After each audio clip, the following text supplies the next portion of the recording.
Hari ini akan membahas tentang edible flower. Indonesia merupakan negara tropis yang memiliki berbagai sumber daya hasil pertanian yang cukup melimpah.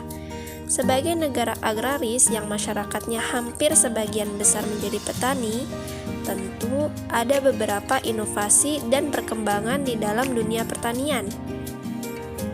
Salah satunya pada bidang floriculture, yaitu komoditas edible flower. Apa itu edible flower?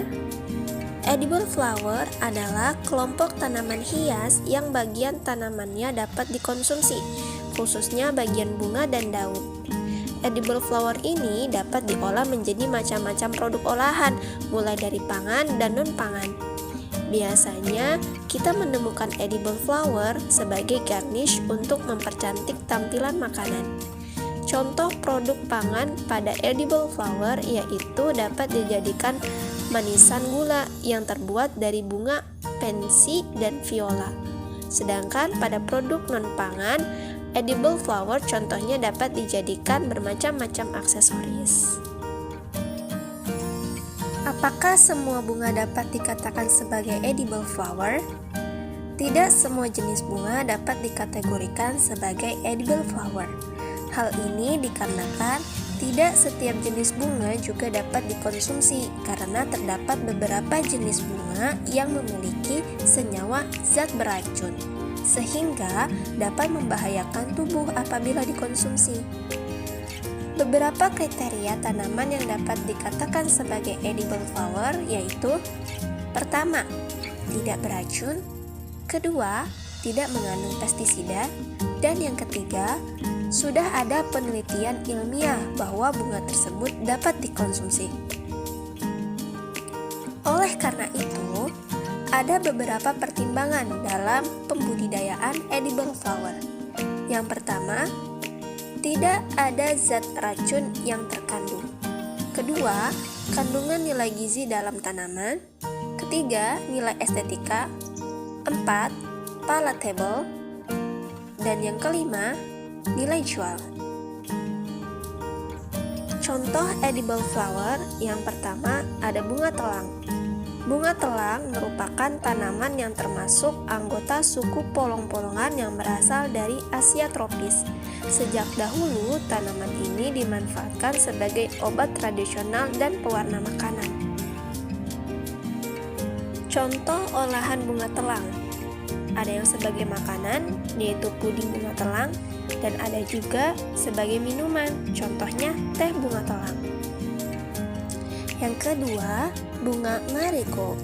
Bunga yang terkenal dengan nama bunga kenikir memiliki warna kuning cerah yang banyak digunakan sebagai tanaman hias, terutama dalam acara pernikahan. Keindahannya yang mempesona ternyata juga dilengkapi dengan berbagai manfaat kesehatan. Contoh olahan bunga marigold ada sup, teh, dan salad. Yang ketiga, bunga mawar. Bunga mawar memiliki aroma bunga yang kuat, namun ketika dikonsumsi rasanya akan terasa lembut. Mawar sangat cocok ditambahkan pada semua jenis makanan seperti sup, salad, selai, hingga seduhan dalam teh. Semua jenis mawar bisa dimakan. Semakin berwarna gelap bunga, maka rasanya juga akan lebih terasa. Yang keempat, bunga viola atau bunga pensi. Bunga pensi menghasilkan sensasi dingin seperti dan memiliki crazy. Pensi biasanya digunakan sebagai hiasan, tambahan salad buah, sup, dan makanan pencuci mulut.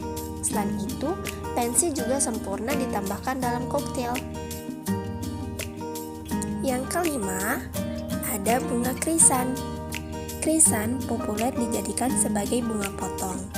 Namun, bunga krisan ini juga dapat dikonsumsi. Krisan memiliki bunga berwarna cerah. Ada putih, merah, ungu, kuning, hingga jingga. Rasanya ada yang mirip kembang kol hingga sedikit pahit. bunga krisan banyak digunakan dalam kentang tumis oriental dan bahan salad. Selain bunganya, daun krisan juga bisa digunakan untuk menambah rasa cuka. Oke guys, gimana penjelasan tadi?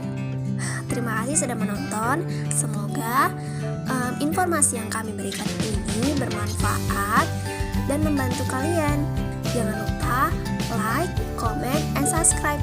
Bye, see you in the next video.